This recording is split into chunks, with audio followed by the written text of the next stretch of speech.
తెలుగు శ్రోతలందరికీ నమస్కారం అండి. మన అలనాటి కథలు ఎవర్ గ్రీన్ స్టోరీస్ ఛానల్కి మీ అందరికీ స్వాగతం. ఆరాధన ధారావాహిక వింటున్నామండి. రచన శ్రీమతి ఎస్ సుజాతమ్మ గారు. ఇక ఆలస్యం చేయకుండా మనం కథలోకి వెళ్ళిపోదామండి. వీడియో చూసిన వెంటనే లైక్ చేసి షేర్ చేసి తప్పకుండా సబ్స్క్రైబ్ చేసుకోండి. మన ఛానల్ని బెల్ ఐకాన్ యాక్టివేట్ చేసుకోండి. నీ ఫ్రెండా అడిగాడు పృథ్వీ. అవును బావా, డైరెక్టర్ అవ్వాలనుకుంటున్నాడు, ఎగ్జైటింగ్గా చెప్పింది. దొందులాగే ఉన్నారు. నిజం బావా, ఇప్పుడు నీ ఫోన్కి కొన్ని పంపుతాను చూడు, కానీ నేను ఇక్కడ ఉండను, సిగ్గుగా అంది. ఏం ఫోటోలు అడిగేలోపే దూరంగా వెళ్ళి కూర్చుంది. ఇప్పుడు అత్త లేదు, కానీ నర్మదని చూసి చాలా ముచ్చటపడేది. కావ్యకన్యలా ఉంది. ఇలాంటి స్త్రీలను చూసే ప్రబంధాలు రాసి ఉంటారు నాటి కవులు. అత్త ప్రభావం వల్లనేమో నర్మదలో ఏ ఆధునిక అలంకరణలు లేవు. వదులుగా వేసిన జడ నిండా మల్లె కనకాంబరాల మాలలు. అందాన్ని పెంచడంలో వాటికవే సాటి. ఇందాక గులాబీ రంగు చీరలో తాజా పుష్పంలా ఉండింది. ఇప్పుడు నీలిరంగు చీరలో ఆకాశంలో చందమామలా ఉంది. సిగ్గుతో వాలిన దట్టమైన కనురెప్పలు తుమ్మెద రెక్కలలా ఉన్నాయి. తెలియకనే నోటి నుంచి అత్తిపత్తి అని వెలువడింది. అంతలో అక్కడికి దేవిక వచ్చింది. ఇద్దరూ దూరంగా కూర్చొని ఉన్నారు. నర్మద అలా దూరంగా కూర్చోవడం దేవికకు బాధ కలిగించింది.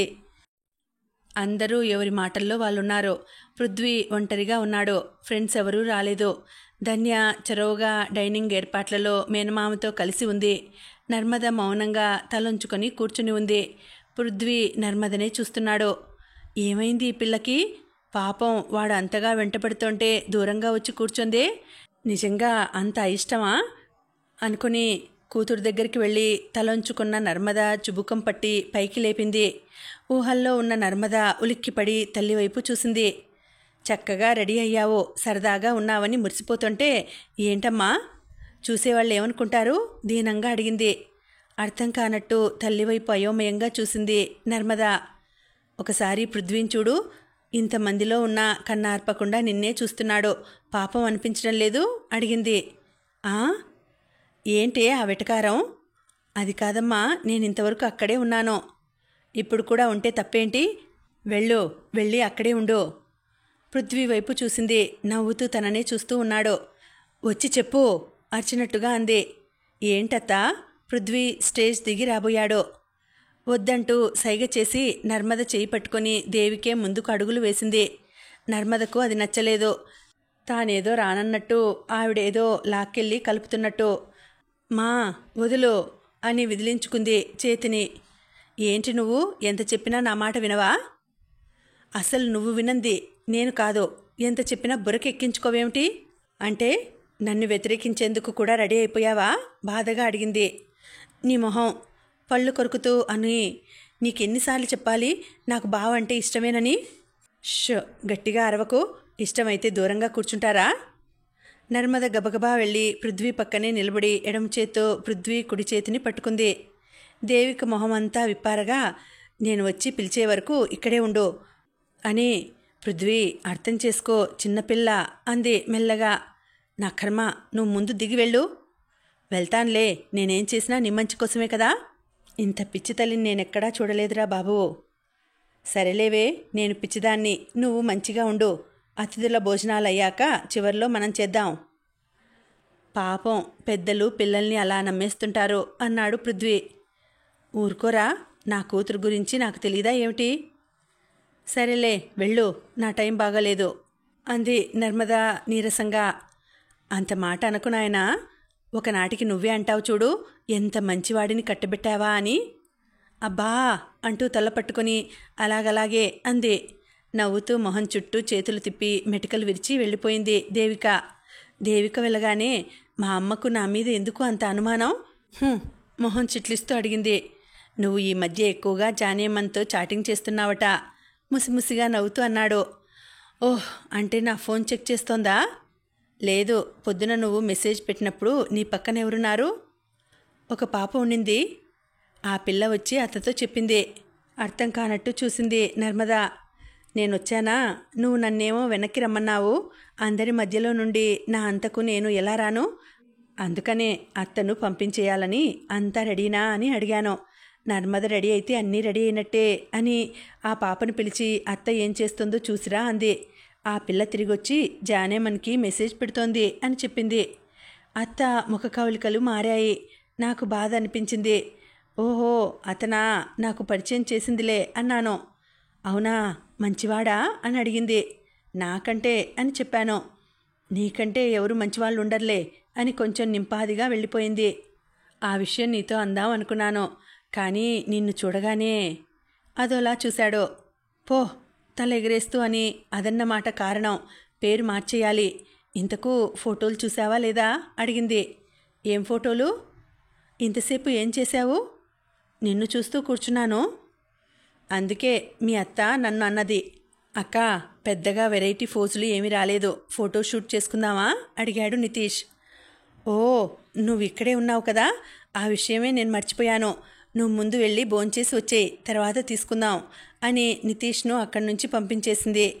పర్లేదులే అక్క, వెయిట్ చేస్తాను. బావ ఆ ఫోటోలు చూసి ఏవైనా సలహాలు ఇస్తే. వాడు మాట పూర్తి చేయకముందే ఇక తీసిన దృశ్యాలు చాలు, ముందు ఇక్కడి నుంచి వెళ్ళిపో దబాయిస్తున్నట్టుగా అంది.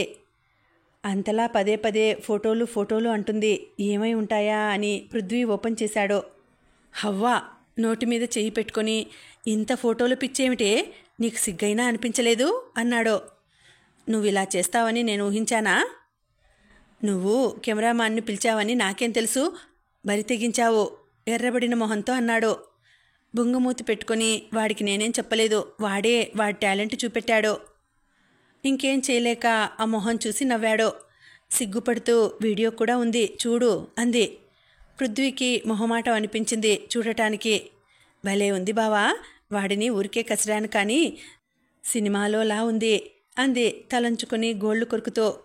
అంతలో ప్రణవ్, పృథ్వీ ఫ్రెండ్తో వచ్చాడు. ప్రణవ్తో పాటు అందరూ వచ్చి మొహంలో తెచ్చిపెట్టుకున్న నవ్వుతో విష్ చేశారు. వాళ్ళ ముఖ కవళికలు చూడగానే పృథ్వీ మూడు మారింది. అందరూ ముభావంగా ఉన్నారు. చిన్ననాటి నుండి దాదాపు 20 ఏళ్ల పైగా కలిసిమెలిసి పెరిగిన జీవితం. జ్వాలతో సహా అందరూ హాస్టల్ ఫ్రెండ్స్, కానీ ఇప్పుడు వాళ్ళతో జ్వాల లేదు. పృథ్వీకి ప్రైవసీ అవసరమైంది. పృథ్వీ పక్కకు వచ్చి ప్రణవ్తో ఏమైంది అని అడిగాడు. ఇప్పుడు ఈ కార్యక్రమం పెట్టుకోకుండా ఉంటే బాగుండేదేమో అన్నాడు వేణు, పృథ్వీ మరో స్నేహితుడు. రేయ్ నోర్మోయ్, ఏమిటా మాటలు చిరుకోపంగా అన్నాడు ప్రణవ్. లేదులేరా, వాడన్న దాంట్లో తప్పులేదు అని అందరి వైపు చూసి, పెద్దవాళ్ల వల్ల తప్పలేదు. అయినా నేను జ్వాలతో చాటింగ్ చేస్తూనే ఉన్నాను. అనుకోకుండా షాపు దగ్గర కలవడంతో తనకు విషయం తెలిసింది. వాడి తప్పేమీ లేదనరా అన్నాడు ప్రణవ్. తప్పా ఒప్పా అని కాదు, అయినా నువ్వెందుకు ఈ విషయం ఇంతవరకు దాచావు మళ్ళీ ప్రశ్నించాడు వేణు. జవాబు ఏమీ చెప్పలేకపోయాడు పృథ్వీ. తప్పు చేసినట్లు తల వంచుకున్నాడు. పాపంరా, మనం చిన్నప్పటి నుంచి కలిసి పెరిగాం. పృథ్వీ కళ్ళు తెలియకనే చెమ్మగిల్లాయి. నేను చాలా నచ్చజెప్పాను, మొండిగా ఉంది. నిన్న కూడా తనను కలిశాను అన్నాడు. సరే, ప్రస్తుతానికి అన్నీ మర్చిపోదాం అన్నాడు ప్రణవ్. పోరా, నా వల్ల కాదు. పృథ్వీ, నువ్వు నాతో వస్తావా రావా అడిగాడు వేణు. ఇప్పుడా? ఇదేం మర్యాద? ముందే వాళ్ళ కుటుంబంలో గొడవలు, అవి మళ్ళీ మొదలవుతాయి. పృథ్వీ తరపున ప్రణవ్ జవాబిచ్చాడు. లేదులేరా, త్వరగా భోంచేసుకుని అందరం బయలుదేరదాం అన్నాడు పృథ్వీ. ఈ జ్ఞానం ముందుగా ఉండుంటే బాగుండేది ఇంకా కోపంగానే అన్నాడు వేణు. వాడిని విమర్శిస్తారేంరా, వాడు మొదటి నుండి చెబుతూనే ఉన్నాడు. తనే మొండికేసి ఇంతవరకు తెచ్చుకుంది. అయినా పృథ్వీ తనకు హామీ ఇచ్చాడు. పృథ్వీని వెనకేసుకొస్తూ అన్నాడు. ప్రణవ్, నువ్వు నోరు మూసుకో, వాళ్ళు చెప్పేది నిజమే కదా. నాకు కొంచెం టైం ఇవ్వండి, జ్వాలను కూల్ చేస్తాను. ఒప్పుకోదు వేణు. నిశ్చితార్థం కూడా చేసుకుంటువి అన్నాడు తరుణ్. నాకు వదిలేయండి, అయినా మీరు నేరుగా ఇక్కడికి వచ్చి తర్వాత జ్వాల దగ్గరికి వెళ్లాల్సిందే. ఏం మాట్లాడుతున్నావు పృథ్వీ అన్న వేణుకు జవాబు ఇవ్వబోయి ఆగిపోయాడు పృథ్వీ దగ్గరకు వచ్చిన నర్మదను చూసి. నేను వీళ్లను భోజనంకు తీసుకువెళ్తాను, తర్వాత వెళ్ళిపోతాను, వర్క్ ఉంది అన్నాడు నర్మదతో పృథ్వీ. నర్మద మౌనంగా తలూపింది. పృథ్వీ మొహంలో ఉత్సాహం లేకపోవడాన్ని గమనించింది నర్మద. భోజనాల దగ్గరికి వెళ్ళింది. వాళ్ల కబుర్లలో జ్వాల మాట వినిపిస్తోంది. అందరూ పృథ్వీకి సజెషన్స్ ఇస్తున్నారు. పృథ్వీ నేను చూసుకుంటాను అని హామీ ఇస్తున్నాడు. బావా, పృథ్వీ వెనక నిలబడి పిలిచింది. ఉలిక్కిపడి కంగారుగా దగ్గరికి వచ్చాడు. బావా, జ్వాల అంటే నీకిష్టమా? చుట్టూ ఎవరున్నారు, ఎంతమంది ఉన్నారు అని కూడా ఆలోచించకుండా సూటిగా అడిగేసింది. ఎందుకలా అడుగుతున్నావు? సీరియస్గా అడిగాడు. ఆ మొహం చూసి అడగడానికి భయపడి తల అడ్డంగా ఊపింది. పృథ్వీ కూడా తాను ఎక్కడున్నాడో మర్చిపోయి నర్మద చేతులను రెండింటినీ పట్టుకొని తన గుండెలకు ఆనించుకొని, నాపై నమ్మకం లేదా అడిగాడు. పృథ్వీ మొహంలో స్పష్టంగా బాధ కనిపిస్తోంది. నీపై కాదు, ఆ దొంగ మొహంది జ్వాల, దాన్ని చంపేస్తాను ఉక్రోషంగా అంది. ఛత్, నోర్మొయ్, నోటికెంత వస్తే అంత మాట్లాడడమేనా? బుద్ధుండక్కర్లా? కసిన్నట్టుగా అన్నాడు పృథ్వీ. దాంతో వెంటనే మొహం తిప్పుకొని వెన్నుతిరిగి వెళ్ళిపోయింది. పరిస్థితి అర్థమైనా ఏమీ చేయలేకపోయాడు పృథ్వీ. నేరుగా తల్లి దగ్గరికి వెళ్ళి, ఇదిగో మీ అల్లుడు వెళ్ళమంటే నేను వెళ్తున్నాను అని సరసరా నడుచుకుంటూ లోపలికి వెళ్ళిపోయింది. దేవికకు అర్థం కాక పృథ్వీ దగ్గరికి వచ్చింది. అత్త, కొద్దిగా పని ఉంది, వెళ్లాల్సి వస్తోంది అన్నాడు అత్త చేతులు పట్టుకొని. తృప్తిగా తిని వెళ్ళండి, పడుచువాళ్లే తినకపోతే ఎలా అంది దేవిక. దేవిక బ్రతిమలాడడంతో మోహన్ రావు, రాజ్యం ఆ రోజు రాత్రికి అక్కడే ఉండిపోయారు. పనులన్నీ అయ్యాక ఆరు బయట పెరట్లో మంచం వేసుకుని కూర్చున్నారందరూ. పిచ్చాపాటి కబుర్లు అయినాక, ఇక నాకు నిద్ర వస్తోంది, నేను పడుకుంటాను అన్నాడు వాసు. నాకు కూడా మామూలుగా మధ్యాహ్నం ఓ కొనుకు తీసే అలవాటు ఉంది, ఈరోజు అది కుదరలేదు, నాకు పడుకోవాలని ఉంది. దేవి, ఇక నువ్వు పడుకోమ్మా, నువ్వు మాకంటే ఎక్కువగా అలసిపోయావు అన్నాడు మోహన్ రావు. దానికి వాసు పకపకా నవ్వి, ఇది ఇంకెక్కడ పడుకుంటుంది బాబాయ్, దాని కడుపు కళ్ళు ఎప్పుడో నిండిపోయాయి. నిజమే అబ్బాయి, మంచోడు నిశ్చింతగా కళ్ళు మూసుకొని పడుకోవచ్చు, కానీ ఆనందంతో నిద్ర ఎక్కడ వస్తుంది? సంబంధం కంటే మీ పరిచయం, వాళ్ళ అమ్మ పోలికలతో ఉన్న రాజ్యాన్ని చూడడం, ఇవన్నీ దాన్ని రాత్రికి నిద్రపోనివు. మోహన్ రావు హుందాగా నవ్వి, ఏమైనా శరీర ధర్మమే కదా, నిద్రపోకుంటే రేపు అలసిపోము అన్నాడు. లేదు మామా, ఆయన అన్నట్టు నాకు నిద్ర రాదు. మీరు డబ్బులిచ్చి వెళ్ళాక ఆ డబ్బును కౌగిలించుకునే పడుకుంటోంది ప్రతిరోజు. నిజమే మామా, దేవిక కళ్ళు చెమ్మగిల్లాయి. ప్రతిరోజు నాకు అదే పని, ఒక్క రాత్రే కాదు, ప్రతి క్షణం ఆలోచిస్తున్నాను అనుకో. మా అమ్మని కౌగిలించుకున్నంత ఆనందం, ఇంత ఆనందాన్ని నేను ఏ రోజు పొందలేదు. నాకు ఏ రోజు ఎవ్వరూ ప్రేమగా ఒక చీర కూడా తీసివ్వలేదు. మీరెవరో నాకు తెలియదు, మీరింత డబ్బు ఇవ్వాల్సిన అవసరం మీకు లేదు, ఎందుకంటే ఆ వివరాలు నాకు తెలియదు. కానీ మీ అక్క కూతురునన్న అభిమానంతో నాకు తీసుకొని వచ్చి ఇంత డబ్బులిచ్చారు. దేవిక గొంతు గాద్గదికంగా మారింది. అరే ఏంటమ్మాయి, ఊరుకో, మేము తప్పు చేశాం. తప్పు కాదు మావయ్య, నాకు అదృష్టం లేదు, మీకు నేను కనిపించలేదు. పర్వాలేదు, ఇన్ని సంవత్సరాలకైనా దొరికారు. కనీసం నా కూతురు పెళ్ళి సంతోషంగా జరుగుతోంది. మీరిచ్చిన డబ్బు నాకెప్పుడూ డబ్బుగా అనిపించలేదు, ఒక నిధిలా. మామూలు నిధి కాదు, ప్రేమ నిధి. మీకు తమాషాగా ఉండొచ్చు, కానీ మనసొప్పి అంత డబ్బు ఇచ్చారంటే 2 కారణాలు. ఒకటి స్వార్థం లేదా ప్రేమ. నా నుండి మీరు ఏమీ పొందలేరు కనుక స్వార్థానికి తావులేదు. ఇక ఉండేది ప్రేమే. మా వారు ఎగతాళి చేసినా రోజు ఆ బ్యాగును పట్టుకొనే పడుకున్నాను. ఎంత ఆనందాన్ని అనుభవించానో మీకు తెలియదు, కానీ ఆ డబ్బులు ఏం చేయాలో నాకు తోచలేదు. పృథ్వీని అడిగాను. పెళ్లి ఖర్చులకి అన్నావు కదా, మరి ఖర్చు పెట్టుకో అన్నాడు. ఏంట్రా పెట్టేది, నువ్వే మొత్తం చూసుకుంటున్నావు, ఇక నేనేం చేయాలి? మీ నాన్నకిచ్చేస్తాను అని చెప్పాను. ఎప్పుడూ లేనిది బాగా కోప్పడ్డాడు. నీకేమైనా పిచ్చా, మా నాన్నకి ఎందుకు ఇవ్వాలి? ఇండైరెక్ట్గా నాకు కట్నమా? నువ్వు వద్దు, నీ కూతురు వద్దు, పో అన్నాడు అలిగి. మరి నేనేం చేయనురా అని అడిగాను. నీ ఇష్టం అన్నాడు. మా ప్రణవ్ను అడిగాను. ఇల్లు కట్టుకోమా అన్నాడు తేలిగ్గా. ఇల్లా ఉంది కదా అన్నాను. పాతదైపోయింది కదా అన్నాడు వాడు. కానీ నా సంతోషం అంతా ఇక్కడే గడిచింది. ఈ గదులు మారిస్తే, ఆ వంటగది లేకపోతే జ్ఞాపకాలన్నీ తుడిచిపెట్టేసినట్టే కదా. నేను ఉన్నంతవరకు ఈ ఇంట్లోనే ఉండాలా. గదిలోని ప్రతి అణువుకి నా పిల్లల ముచ్చట్లున్నాయి. మా ఆయనతో గడిపిన జీవితం ఉంది.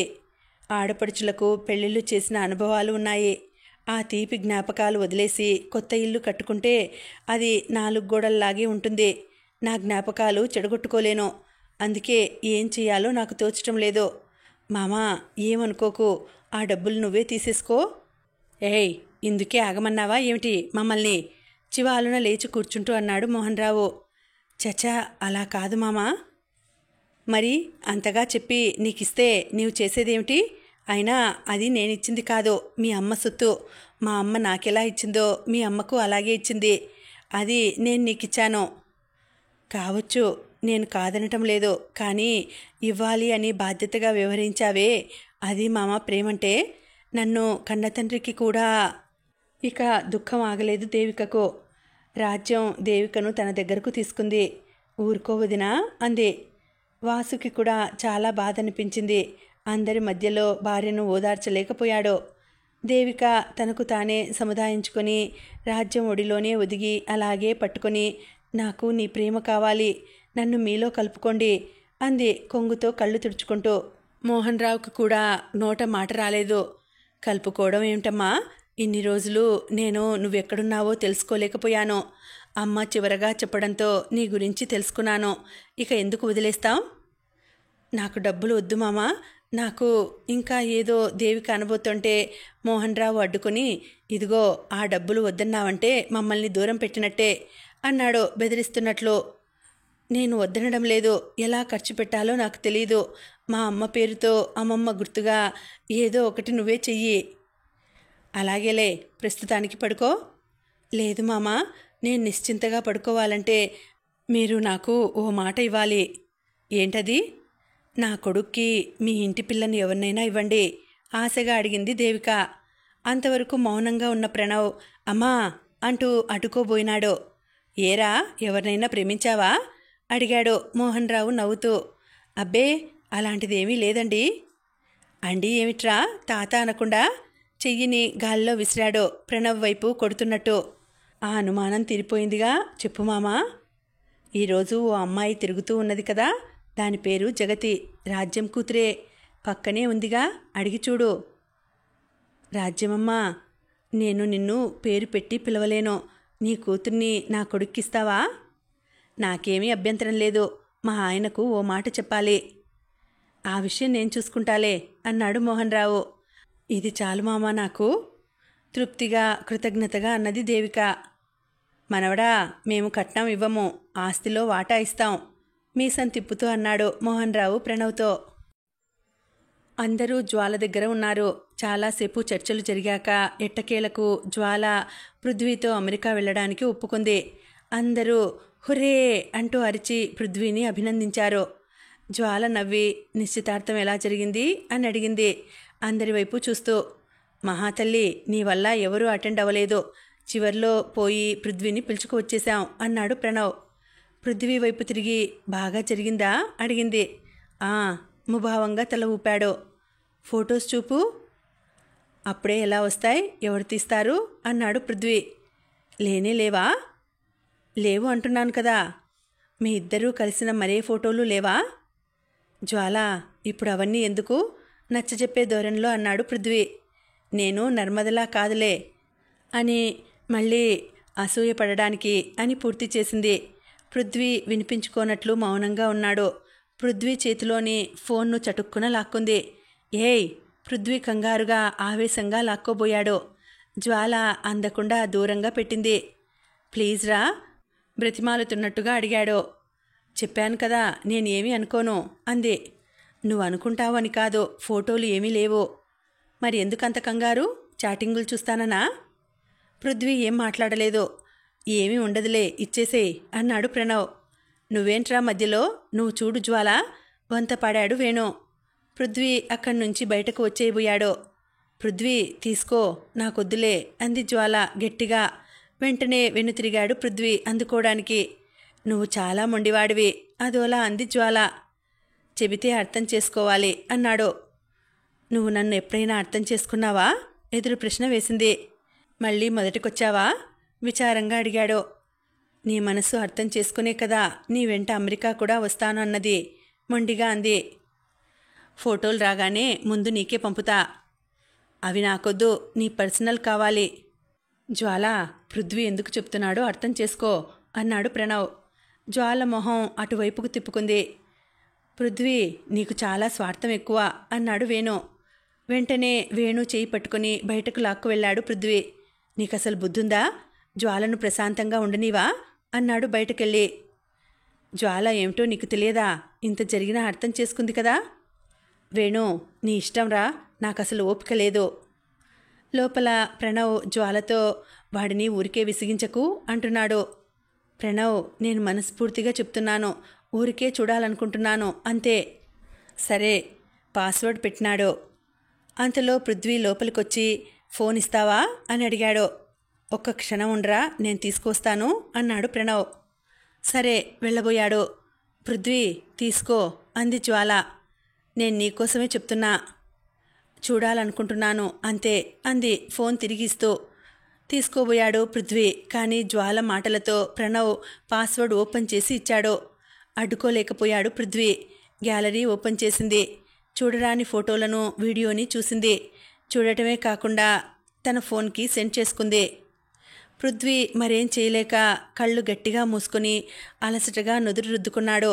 తర్వాత చిరాగ్గా బయటికెళ్ళిపోయాడు. జ్వాల ముభావంగా ఫోన్ ప్రణవ్కి ఇచ్చేసింది. ఆమె ముఖ కవళికలు చూసి చూడకూడనివి చూసింది అనుకున్నాడు ప్రణవ్. వేణు మాత్రం జ్వాల భుజంపై ఓదార్పుగా చేయి వేశాడు. నేనేం బాధపడటం లేదు, వాడు నాకు ముందే చెప్పాడు కదా, నేను సరేనని ఒప్పుకునే వాడితో బయలుదేరుతున్నాను. గాడ్ ప్రామిస్ అంది జ్వాల. ఇద్దరిని కన్విన్స్ చేయడం నా వల్ల కావడం లేదు.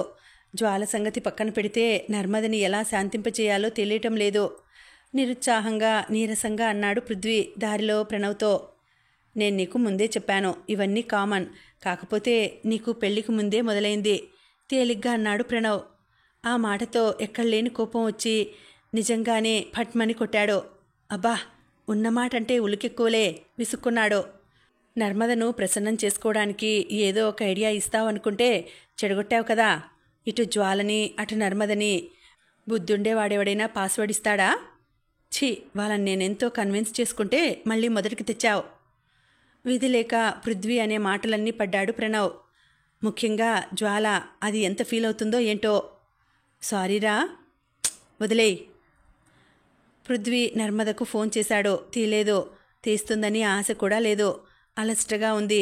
శారీరక అలసట కాదు, మానసికంగా. అలా అని విశ్రాంతి తీసుకోలేడు. అలజడి పోవాలంటే నర్మదతో మాట్లాడాలి. నర్మదతో మాట్లాడితే అలసట పోతుంది. హాయిగా నిద్ర కూడా పడుతుంది. అప్పటికే రాత్రి 9 అవుతోంది. ఫొటోస్, వీడియో చూశాడు. ఉత్సాహం వచ్చింది. జ్వాల విషయం నర్మదకు చెప్పక తప్పు చేస్తున్నానా అనే భావం ఉండేది. కానీ పొద్దున నర్మద అన్న మాటలతో దాచడమే మంచిదనిపించింది. తనేం తప్పు చేయలేదు అనుకున్నాడు. దేవికకి ఫోన్ చేశాడు.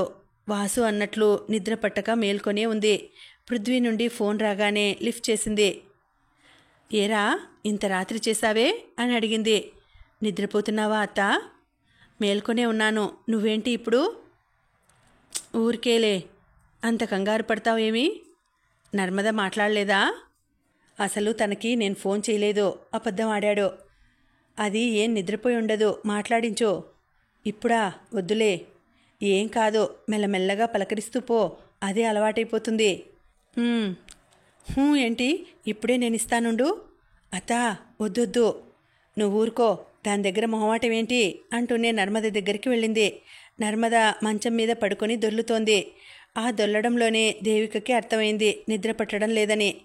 నిద్ర పట్టడం లేదా అడిగింది. ఏం కాదు. మరి బావ నీకు ఫోన్ చేశాడా? ఏమో, చూసుకోలేదు. నా ఫోన్లో ఛార్జింగ్ లేదు. ఇదిగో మాట్లాడు, చెవి దగ్గర పెట్టింది. నా ఫోన్లో ఛార్జింగ్ ఉందిలే. అటువైపు నుంచి పృథ్వీ, ఓ పరమేశ్వరి అన్నాడు. పరమేశ్వరినా? జగదీశ్వరి.